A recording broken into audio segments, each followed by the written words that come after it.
Hi everyone, this is Rob from the Geek Show Podcast Network. We're here at EGX 2017. I'm with Nick Making, who's from MakingGames and is making games, and he is making Raging Justice.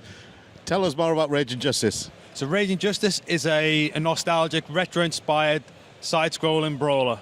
It's, for me, my formative years as a gamer were the early 90s, where the greats of that era for me were the arcade games, and the greats of those were games like Final Fight, Double Dragon, Streets of Rage. These things were why I got into gaming in the first place. Yeah. And I thought, no one's making these anymore. I love these kind of games. Plenty of other people love these kind of games. Why not make one? So I'm making my best homage to that kind of era, that kind of gaming, that kind of arcade sensibilities with my side-scrolling brawler, Raging Justice. Obviously, Streets of Rage and, all sorts of other references are in that name. We can see it straight away. But, okay, so tell me more about the story of the game, because a lot of those games had kind of a nominal story.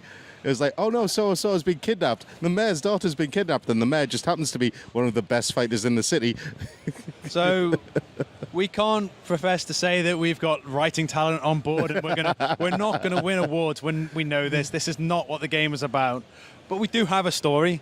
The mayor's daughter wasn't kidnapped. The mayor is missing. Oh wow! The mayor is missing. 2 maverick cops out to clean the streets. Crime is on the rise. Corruption is on the rise. Can these cops figure out what's going on? Can they stop a mysterious crime lord from taking over the city? Who knows? This is sounding more like Lethal Weapon. This is actually sounding more like the side-scrolling version of Lethal Weapon. That would be cool if it was a bit more buddy cop. Yeah. 2 days from retirement. Oh no, that's a flag. He's going to die. he'll die by the end of it, and then his partner will have to exact, Raging Justice. There we go. There's a sequel already in the bag. I think that one.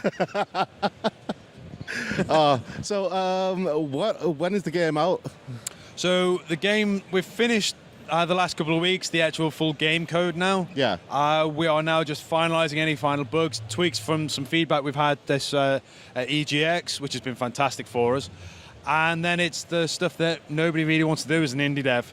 The certification, the localization, all these things that you have to do to release a full console product, but nobody really talks about it. It's not that exciting. It's not why I got into it, but I've got to do it. So that's what's next. As soon as we do that, launch. Yay. Hopefully sales. Fantastic. No, I reckon there will definitely be sales, because the game looks amazing. Oh, thank you. I have to say, it really looks the business. I mean, we have tried for a different aesthetic to kind of your normal retro style game. Yeah, I a lot of them that. will go with, they'll pick a format, whether it be 16-bit or whether it be Commodore 64, whatever it is, and kinda go like with an aesthetic. Kind of like what they did with Mother Russia Bleeds. Yeah, they went with a lovely pixel art aesthetic. Yeah. I mean, I love the style of that game. Yeah. It's hyper-violent. It does still feel modern and fresh, but it's a pixel art game, and we thought we're going to do something different. We went with a kind of a pre-rendered artwork, so it's still sprites, it's still that great 2D feeling game, but it's using pre-rendered art, pre-rendered for HD TVs as well, so it looks modern as well. Wow, yeah.